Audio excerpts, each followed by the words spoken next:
উল্লেখ করি ভাই, ঢাকা 8 আসনেই, ঢাকা 8 কোনো আসনেই। প্রার্থী সে ঢাকা 8 আসনের হোক বা ঢাকা 24 আসনের হোক, এইটা আমার দেখবার বিষয় না।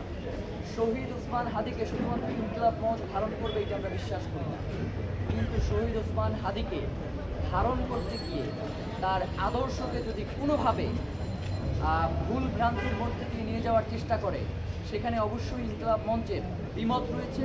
এবং আপনারা প্রত্যেকে আপনাদের জায়গা থেকে, আপনাদের শুধু বললেই হবে না, আপনারাও আপনাদের জায়গা থেকে মানুষের চোখ মুখ দেখলেই বুঝবেন যে কে শহীদ ওসমান হাদির কথা বলছে আর কে শহীদ ওসমান হাদিকে ধারণ করছে। যার কারণে এই পুরো ব্যাপারটাকে আমরা জনগণের হাতে ছেড়ে দিলাম, যে কে শহীদ ওসমান হাদিকে ধারণ করে ভোটের মাঠে নামছে আর কে শহীদ ওসমান হাদিকে বিক্রি করবার জন্য ভোটের মাঠে নামছে, সেইটা বেছে নেওয়ার দায়িত্ব আপনাদের। ইনশাআল্লাহ আমরা তো মনে করি যে বাংলাদেশের জনগণ এখন এতই সচেতন এবং ভোটের ব্যাপারে তারা এত সচেতন, যার কারণে এইখানে শহীদ ওসমান হাদিকে বিক্রি করে ক্ষমতায় যাওয়া যাবে না, শহীদ ওসমান হাদিকে ধারণ করেই ক্ষমতায় যাইতে হবে। যার কারণে সারাদিন শহীদ ওসমান হাদির কথা বললেও ভোট পাবে না, এই ব্যাপারে নিশ্চিত। সর্বশেষ প্রশ্ন, আর নির্বাচনের আগে আপনাদের নাও পেতে পারি।